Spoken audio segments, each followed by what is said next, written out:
Deuteronomy, chapter 24, verse 1. When a man hath taken a wife, and married her, and it come to pass that she find no favor in his eyes, because he hath found some uncleanness in her, then let him write her a bill of divorcement, and give it in her hand, and send her out of his house.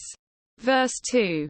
And when she is departed out of his house, she may go and be another man's wife. Verse 3. And if the latter husband hate her, and write her a bill of divorcement, and giveth it in her hand, and sendeth her out of his house, or if the latter husband die, which took her to be his wife. Verse 4. Her former husband, which sent her away, may not take her again to be his wife, after that she is defiled. For that is abomination before the Lord. And thou shalt not cause the land to sin, which the Lord thy God giveth thee for an inheritance. Verse 5. When a man hath taken a new wife, he shall not go out to war, neither shall he be charged with any business, but he shall be free at home 1 year, and shall cheer up his wife which he hath taken. Verse 6. No man shall take the nether or the upper millstone to pledge, for he taketh a man's life to pledge. Verse 7. If a man be found stealing any of his brethren of the children of Israel, and maketh merchandise of him, or selleth him, then that thief shall die, and thou shalt put evil away from among you. Verse 8. Take heed in the plague of leprosy, that thou observe diligently, and do according to all that the priests the Levites shall teach you. As I commanded them, so ye shall observe to do.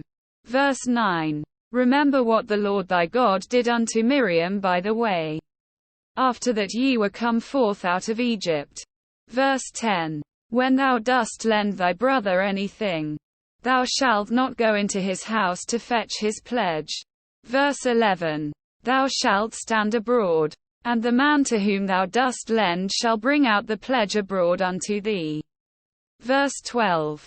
And if the man be poor, thou shalt not sleep with his pledge.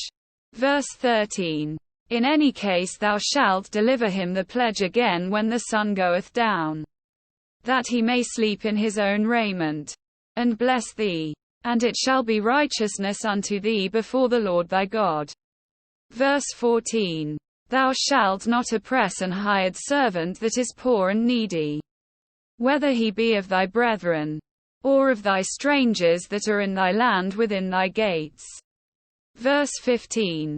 At his day thou shalt give him his hire, neither shall the sun go down upon it, for he is poor, and setteth his heart upon it, lest he cry against thee unto the Lord, and it be sin unto thee.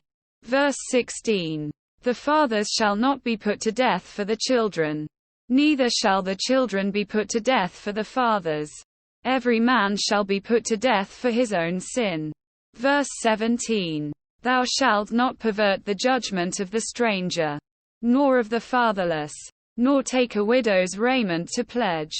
Verse 18. But thou shalt remember that thou wast a bondman in Egypt, and the Lord thy God redeemed thee thence.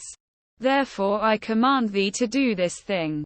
Verse 19. When thou cuttest down thine harvest in thy field, and hast forgot a sheaf in the field, thou shalt not go again to fetch it. It shall be for the stranger, for the fatherless, and for the widow, that the Lord thy God may bless thee in all the work of thine hands. Verse 20. When thou beatest thine olive tree, thou shalt not go over the boughs again. It shall be for the stranger, for the fatherless, and for the widow.